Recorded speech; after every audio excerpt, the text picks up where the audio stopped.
Message from Sunnahfollowers. This is from Sheikh Saleh. We need to unite.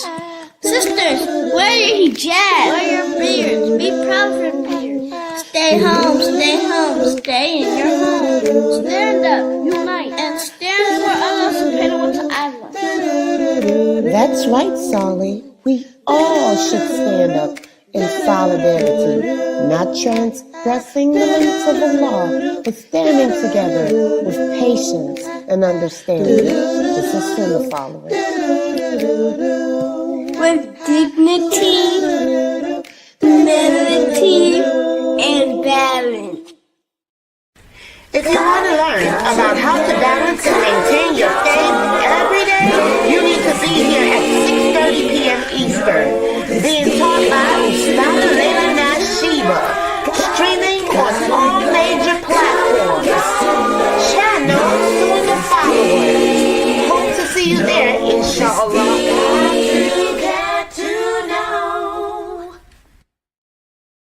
Assalamu alaikum. This is Yusuf and this is Ayub. And if you are benefiting like we are from the classes and the ongoing programming and tuning into the Sunnahfollowers, please donate. Let this be an ongoing Sadaqah Jariyah on your behalf. You're helping the kids, the converts, and everyone seeking knowledge. And it's a wealth of information every day you tune in. Don't forget, you are being rewarded for your generous donations to keep this programming on air. You know, just like what you're hearing, put your dollar where the dollar's at. Right here on Sunnahfollowers. Don't forget, donate. Right here to Sunnahfollowers and dollars out. Assalamu alaikum rahmatullahi wa barakatuh. Assalamu alaikum, brothers and sisters. Listen, we are in dire need of donations to keep these shows running and available for you 24/7. So that means when you're in the car, it's available for you to listen to. Whether you're at work, streaming, playing a game, it's available for you to listen to. Rowing your deed and learning about the beautiful, beautiful, beautiful different topics of Islam. Listen, one of the heaviest deeds that could be placed on your scale on the Day of Judgment is Sadaqah Jariyah. Yes, I know, I'm trying to build deeds daily. So you can too. So listen, feel free, and please, from the bottom of your heart, donate to this wonderful cause, wonderful website and platform to continually push out shows that will benefit you and the Muslim Ummah. Yes, you can donate by going to the Sunnahfollowers.net website, pressing the Donate tab. You can also scan the QR code in YouTube on the far left top of our videos that are streaming. Listen, guys, this is very important, and take this as important. We want to keep this programming available for you 24/7 so that you have access in your car, anywhere you choose to tune in to this wonderful programming. Yes, guys, it's all at your disposal. So listen, feel free to donate. Once again, remember, Sadaqah Jariyah, one of the heaviest deeds on your scale on the Day of Judgment.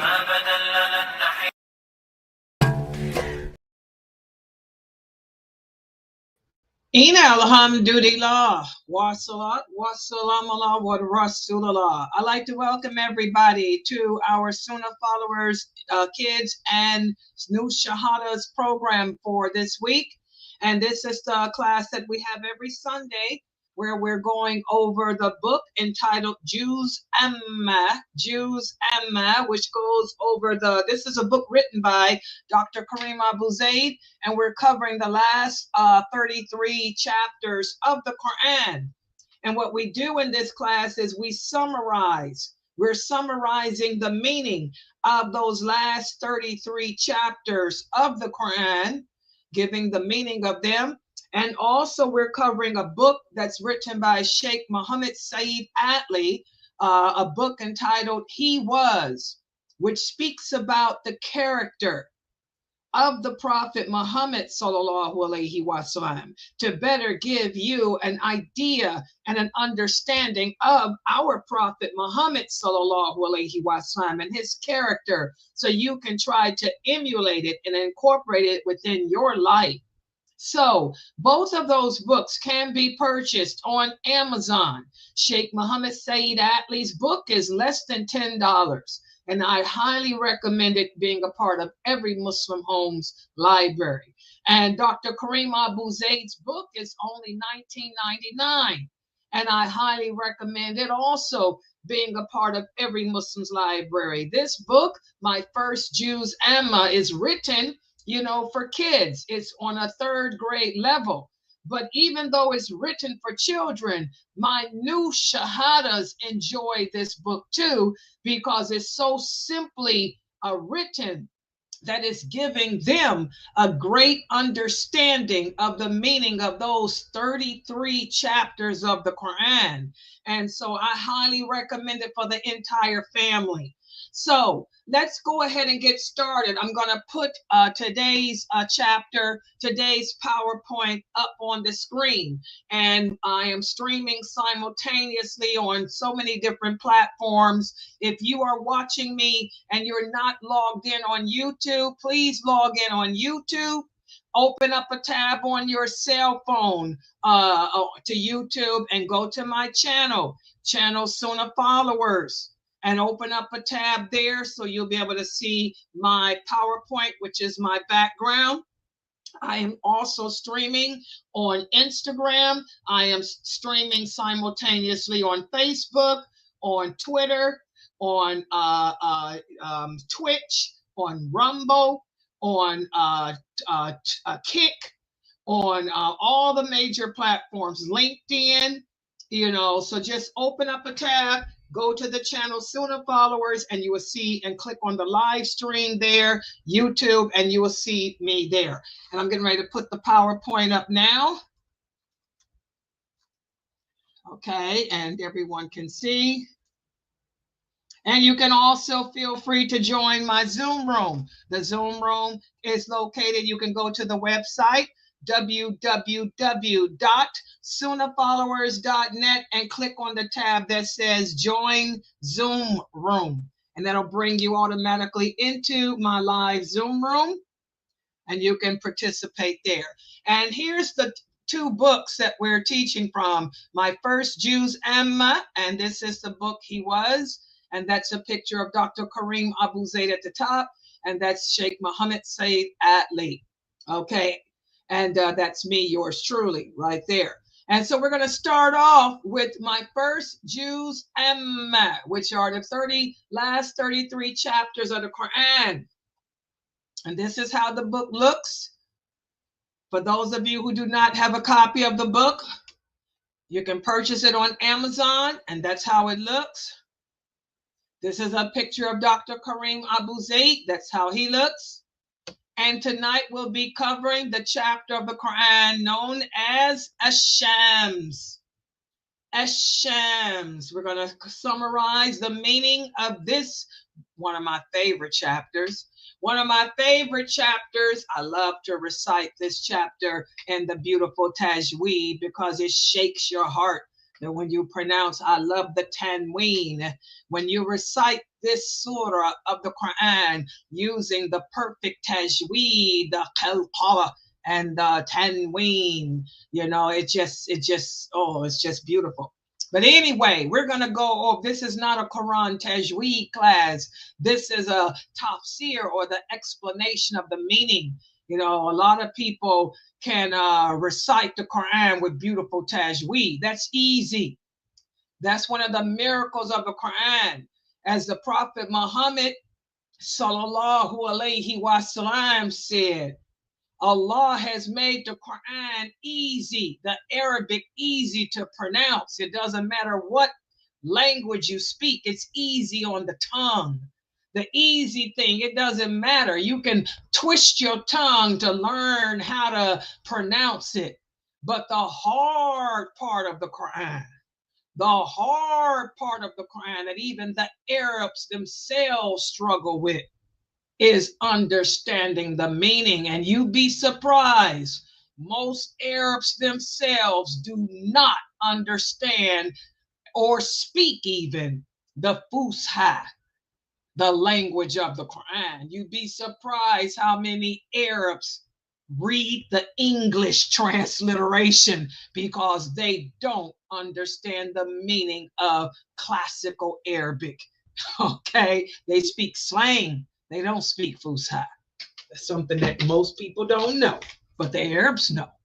Okay, so this is Surat Ash-Shams, and we're living in the days of Fitn, that the prophet said people will be able to recite the Quran beautifully with all that beautiful tanween and all of that, qalqalag and all of that, but they won't understand a word that they're saying because they won't know the meaning. So this is not a Quran Tajweed class. You can learn that anywhere. I'm giving you the meaning, which you can't learn everywhere. Okay? So tonight we're going to focus in on Surat Ash-Shams. Everybody got that? Can y'all see that PowerPoint? Okay, you got it open, sister. Okay, thank you. Okay, I was talking just for her to. You got your laptop going? Okay, good. I didn't want my new shahadas. And by the way, Sister Amatula's got a Zoom room open too, and she's using Rumble. Is Rumble working? Okay, you're streaming to the. I got 200. MashaAllah. We got 200 new shahadas in that Zoom room with her, right? Okay, MashaAllah. She's got 200 that she's streaming to. Okay, good. Can you hear me? Is your Zoom room working good? Because you know Zoom updated their program. Yeah, girl. Every time they do updates, it does that. But you able to stream and y'all can hear me good? Yeah, put it. I'm going to give you the code to type. There's a code since you're doing the stream into your Zoom room. There's a code you have to put when you go to the video settings that'll make it not do that. It's going black and out. I'm going to, after the class, I'll send you this code to put in. It'll stop your screen from doing that. Okay, but you got 200 shahadas in there. And I'm going to have you put it in there before Mukhtar's class. Okay. All right. Tell them I said walaikum salam. Tell the kid the new shahadas in there walaikum salam. Okay. All right. My sister's in there. I got 200 new shahadas in there. All right. Okay. MashaAllah. Okay. So we're going to go over Surat Ash-Shams, and Rumble is good, right? Okay. MashaAllah. Rumble's good. She's using Rumble to stream from. Okay, and thank you guys for getting all the users on Rumble. All those people I got on Rumble that follow me are from my new shahadas from Reddit. The Reddit, I got over 200 and something followers on Rumble. Those are my Reddit groups. Okay, MashaAllah. Okay, let's get started because we got another class. And bear with me because I had to piece this together. So this is the chapter of the Quran known as Ash-Shams. And let's think about this.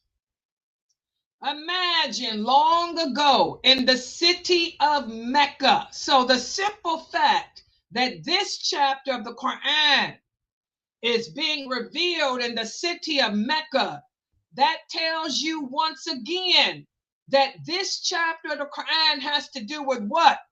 What can you guys tell me? My Zoom room. The fact that this chapter of the Quran was revealed in the city of Mecca, that means that whatever the words are, they have to do with building what? They're sent down to help develop what about the Muslim? Who can remember? Kids? Adults? It's going to help you in your what? Because it was revealed in the city of Mecca. Most of the chapters of the Quran revealed during Mecca. This was the beginning of Islam. And in the beginning of Islam, the verses sent down by Allah were to help develop the Muslims what? What were we working on developing then? If the kids can't remember, go ahead, Tahira. Faith. Exactly. I want everybody to remember that the chapters of the Quran sent down in Mecca, the majority of them were to develop your faith. They were having to deal with developing your belief in Allah. So that tells you right there that since this chapter was sent down during the period where the prophet was in Mecca, it has something to do with Iman, or belief in Allah, to help develop your faith, your belief in Allah. Well, this chapter, which was sent down, of course, everyone knows the word Shams. The word Shams in Arabic refers to the sun. The sun. One of my students, Shamsi. Shamsi's name, her, Shamsi. Her father named her Shamsi. Okay? So this chapter of the Quran, this chapter teaches us about the importance of making good choices in life and purifying our hearts. This chapter of the Quran reminds us that just like the sun and the moon and the stars, just like they follow their paths, we too should follow the path of goodness. Remember, we talked about in our Meqqasidic Tafsir of the Quran class that every verse in a chapter of the Quran relates to the topic or the name of that chapter. Shams, the sun, the sun. So, what about the sun? The sun has a path that it follows. The sun is on a mission. It has a goal. It has a mission that it has to fulfill. Well, just like the sun has a path, has a goal, has a purpose, has a mission, so do we. Just like the sun cannot allow anything to stand in the way of it fulfilling its purpose, its goal or its mission, neither should we. So we have to make good choices in our lives. The choices we make should not stand in the way of our mission, our purpose, just like the sun allows nothing to stand in the way of its mission, its purpose, its path. So this chapter of the Quran begins, when you read it, it starts off with beautiful words, beautiful oaths by the sun, the moon, the day, the night, the sky, and the earth. These wonderful creations that Allah created remind us that everything in this universe is in perfect balance. Even though we may not know what the purpose of everything is, everything was created with a purpose. And everything is created not only with a purpose, but it has a great balance too. The sun shines during the day, and the moon lights up the night. And Allah has given us guidance. Just like the sun shines and the moon lights up the night, Allah has given us guidance to help us make the right choices, even when we're faced with hardship. Because the Prophet and his companions, they were faced with hardship when they were in Mecca. They were punished. They were persecuted for their beliefs. They were put to trial. They were put to test. But they still had to not allow the trials and the tests to take them out. They still had to continue with their purpose and make the right choices. Use the guidance that Allah has given them to make the right choices. So this chapter starts off by giving us the parables of the stars, the sun, and the moon, and the night. And then it goes on to tell us about the people who came before us, how we're no different than them. Like I told you guys Friday, when I did my Islam Q&A, many of you, you Muslim youth, y'all came to me and asked me questions about what happens. What if I'm walking to school and somebody tries to abduct me? What if I'm walking to school and somebody tries, to kidnap me, or somebody pulls a gun on me? We don't know what's going to happen from one moment to the next.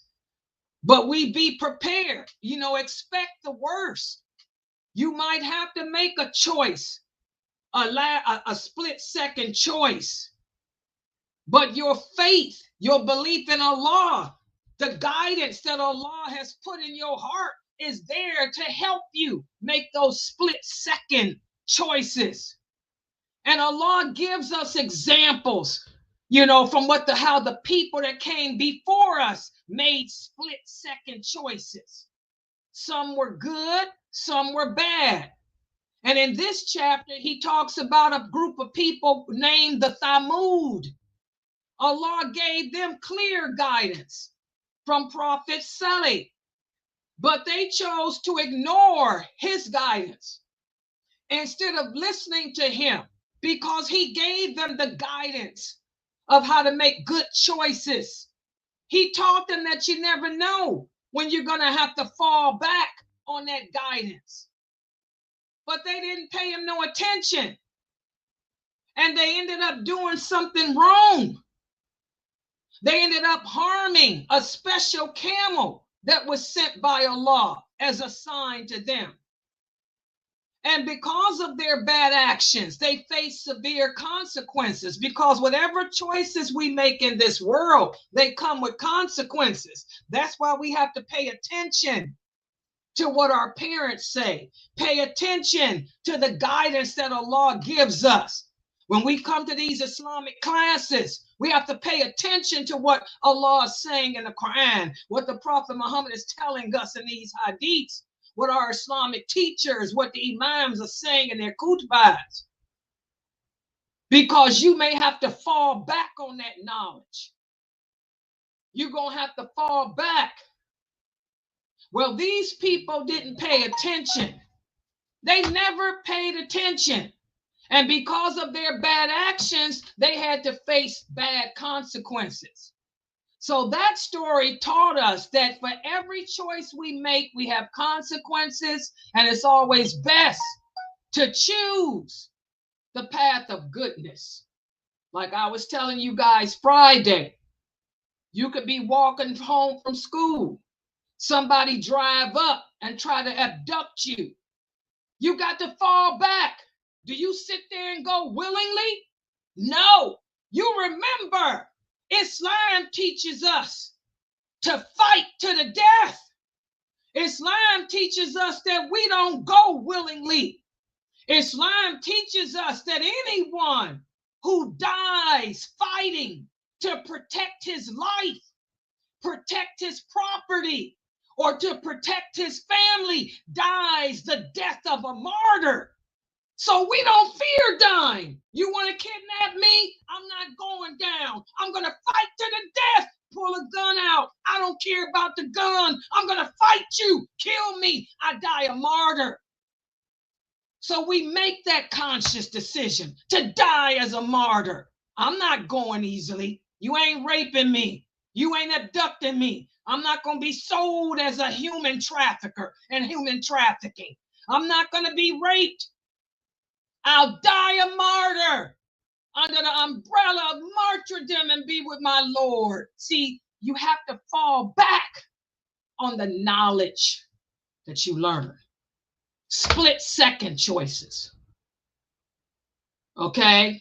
Or you can sit there and say, okay, I'll get in the van, and they gang rape you, cut your body parts up in pieces, sell your body parts on the black market, and you die a horrific death. Not a martyr, because you didn't fall back on your knowledge to fight to the death. What like the companions did. Okay? So, this chapter of the Quran reminds us that Allah sees everything. And Allah's decisions, his advice, his reminders are always fair. He knows everything that we do. He knows everything that's going to happen. And nothing is ever hidden from him. And this will help us to remember that we should always try to do what's right, because his decisions, his judgment is just, and he wants the best for you. Okay? So what we learn from this chapter is always try to, first of all, seek the proper knowledge and understanding of Islam. Understand that all of us were created with a purpose, and that purpose is to worship Allah. Okay? We're gonna be tested in life. Life in this world was not meant to be easy. Allah is gonna test us in our belief in him. We're gonna be put in situations. We're gonna be tested physically. We're going to be tested mentally, spiritually, internally, and externally. But we have to learn to fall back on our faith and make good choices. Try to make the right choices. Just like the sun and moon follow their paths, we should follow the path of goodness too. And always listen to the guidance of Allah and let his guidance help us in making the right choices. What does Allah say to do if you're faced with danger? What does Allah say do if your life is threatened? Does Allah say, you say, okay, I'll just go with you? Or does Allah say, fight back and die a martyr?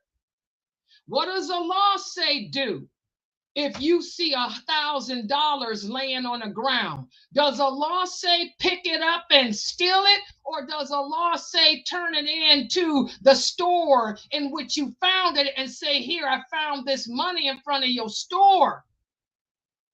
Okay? Make the choices that Allah says to make. Also, we learn from this chapter to avoid doing what's bad. And the story of the people of Thamud shows us that by ignoring what Allah says and doing what you want to do can always lead to serious consequences. We also learn to remember that Allah sees everything. We can never hide anything from Allah. You may think that you can get away with stuff, but you can't. So it's all about making the best choices. And the best choices are always based on what Allah said to do, what the Prophet said to do, not anyone else. That's why you have to listen when you learning in these classes. Listen to what Allah is saying when you read in that Quran. Listen to those hadiths and try to understand the meaning of them. Subhanallah.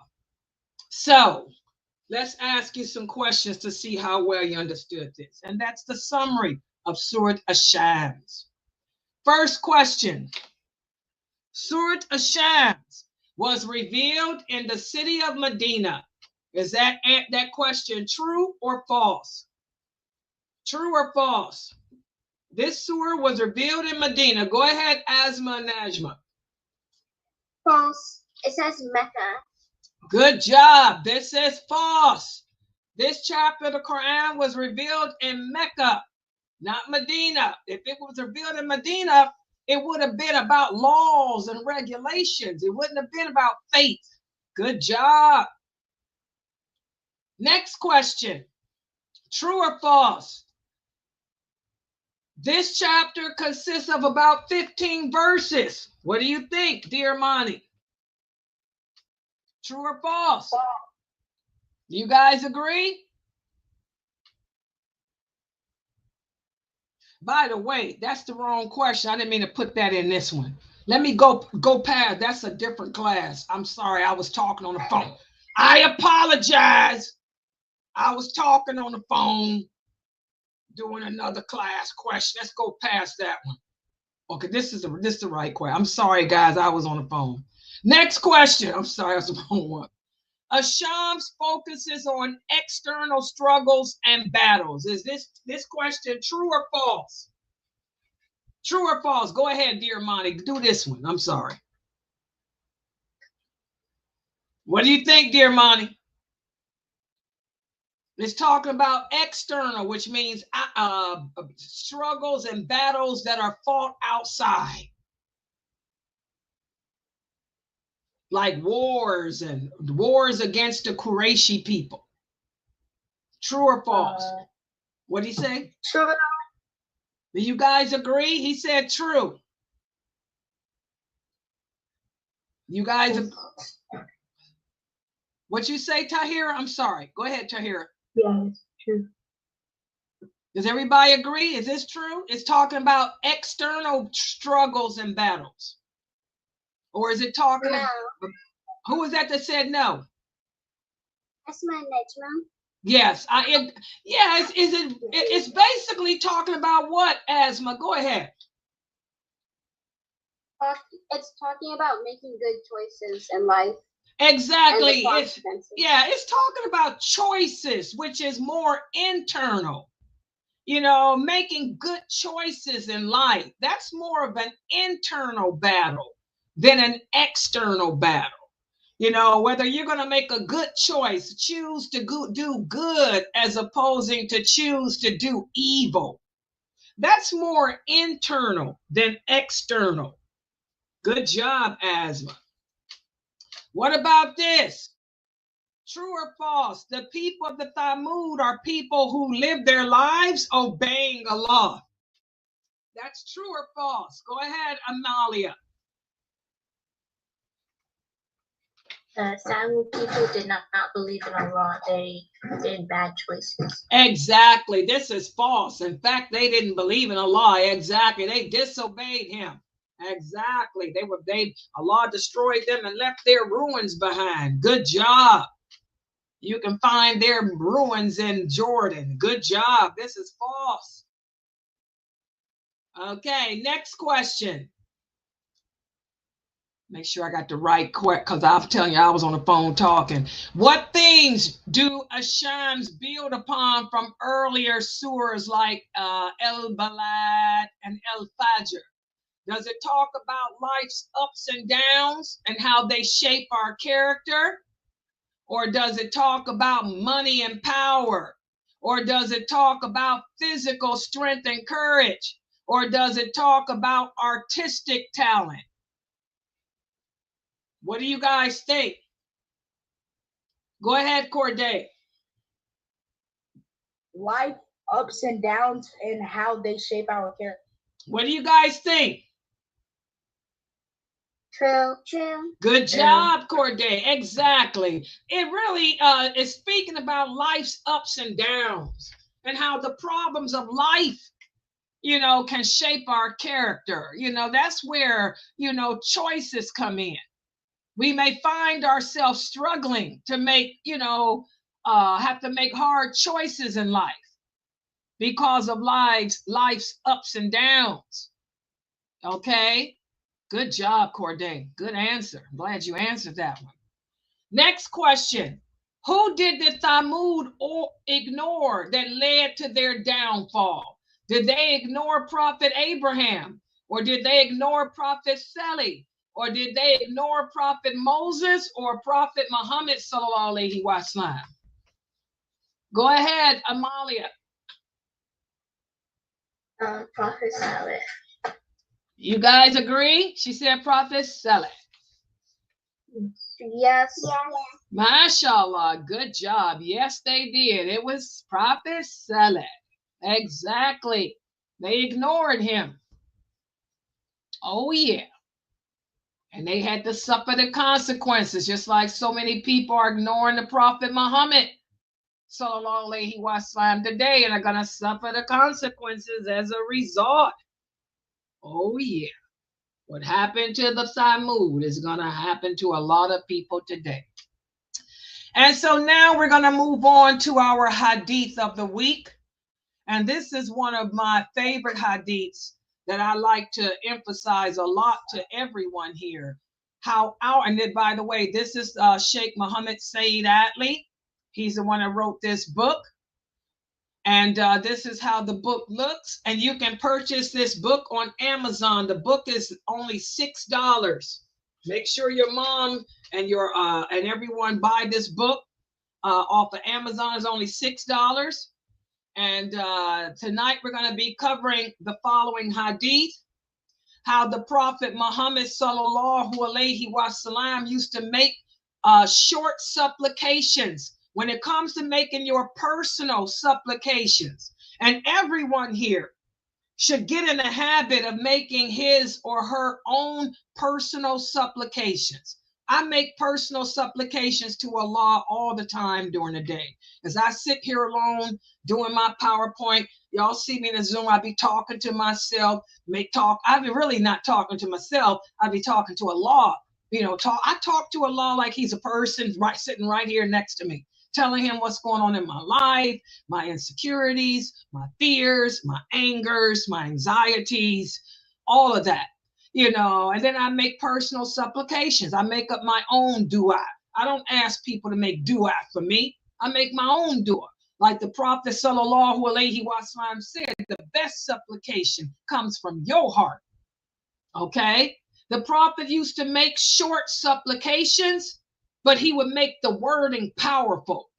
Listen to what Aisha radiyallahu anha said. She said the Prophet liked deep, powerful supplications. He would use very few words, but they were deep in meaning. So, don't make these long, drawn out supplications when you're talking to Allah. Supplication, dua, is a talk between you and Allah. When you talk to Allah, just make it short and to the point. Oh Allah, help me to deal with my anxiety. Oh Allah, take away this sadness from my heart. Oh Allah, give me the ability to not care what other people say about me. Give me the ability to not care what they think about me. Oh Allah, let me care only about what you say or what you think about me. Make me strong in my practice of Islam. Make me knowledgeable of my Islam. And keep me strong upon Islam, and let me die upon no other way but Islam. Y'all see that? I just made that supplication up. I just made it up, my own words, and they're powerful, and they said everything. You see that? You make your supplication short and to the point. And you can speak to Allah in whatever language you speak because He gave you your language. Language comes from Allah. He's the creator of language. He decreed and willed for you to be who you are. Speak what you speak. Anyone that tells you you have to talk to him in Arabic is crazy. Okay? You talk to him. Just talk. Oh Allah, the people are making me angry. Oh Allah, give me the strength to control this anger. Oh Allah, I'm being oppressed. I'm being hurt. I'm being knocked down and abused by the people at school, at work. Even my family are hurting me. Oh Allah, lift up my spirits and remove this oppression from me and make these people leave me alone. Y'all see that supplication? Beware of the supplication of the oppressed person. The Prophet said there is no screen between the supplication of the oppressed person. That means Allah hears that. Oh, He'll make them people leave you alone, all right. So, whenever you're going through a problem in life, a hardship in life, don't sit around crying, because all crying is going to do is give you a headache. I don't like to cry. Cause you cry your heart out, you sit around, it's gonna make your face all lopsided, it's gonna make your head hurt, and when you get through crying, you don't feel no better. The problem is still there. It was just wasted body fluids. You dehydrated, you're ugly, you're swollen up, you're sick. Instead of crying, go to the prayer rug, sit down and talk to Allah and cry to him. Because when you cry to him, you're going to feel better, because he's going to make you feel lighter. Your face will be brighter. Those tears will brighten your face up. You want to know why I look so young? A lot of y'all say, Sister Layla, why do you look so young? Because I cry a lot. But I cry to Allah. And Allah takes my tears. And I think he used them as some type of anti-aging gel. Because I get younger and younger every time I cry. So I think it's an anti-aging gel or something. I don't know. But take your complaints to Allah. And just talk to him from your heart. It ain't about, can you make do it for me? Going to other people, can you make do it for me? Can you make do it for me? No, make your own do it, your own supplication. Keep it short and to the point, to Allah. So that's our hadith for the week. And I hope you guys, adults and the youth, take advantage of that. All right, we're going to stop right here. Are there any questions or comments? All right. So I'm going to close out for right now. I want to remind everybody that Brother Mukhtar will be here for his class, the Caliphate of Umar, radiallahu anha. That's going to be in about 10 minutes. So I'm going to log back in. I want everybody to be here for the next session, the next episode, which I think is episode 14 of the Caliphate of Umar, radiallahu anha. And then tonight at 9:30. Oh, yeah.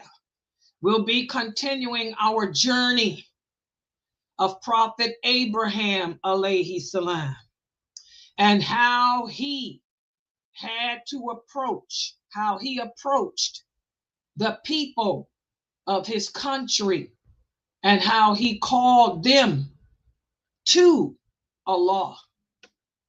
So I'm going to log out for right now, and I'll be back in 10 minutes. Subhanakallahumma wa bihamdika ashhadu an la ilaha illa anta astaghfiruka wa atubu ilaik. And by the way, for the Muslim youth that are listening to me now, go to YouTube, click on the shorts. I just put out 2 shorts from the Islam Q&A when y'all asked me, how did the Muslim women deal with kidnapping and abduction in the Prophet's day? Remember that question y'all asked me?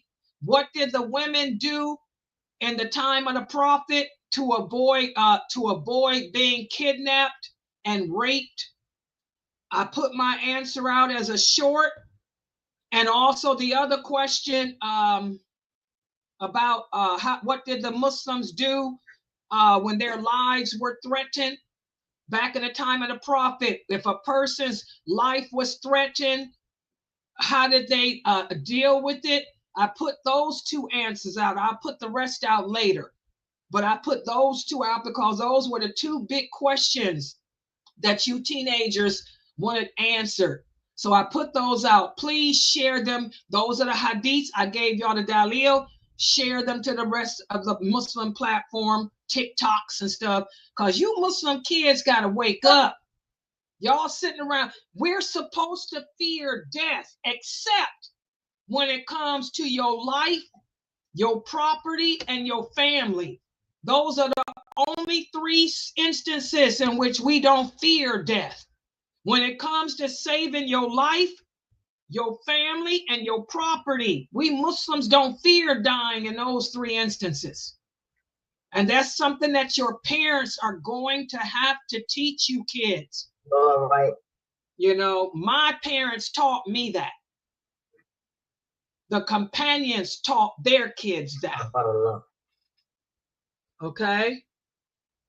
All right, so I'm going to log out for now. We'll be back with Mukhtar's class in 10 minutes. Subhanakallahumma wa bihamdika ashhadu an la ilaha illa anta astaghfiruka wa atubu ilaik. Assalamu alaikum. Walaikum salam.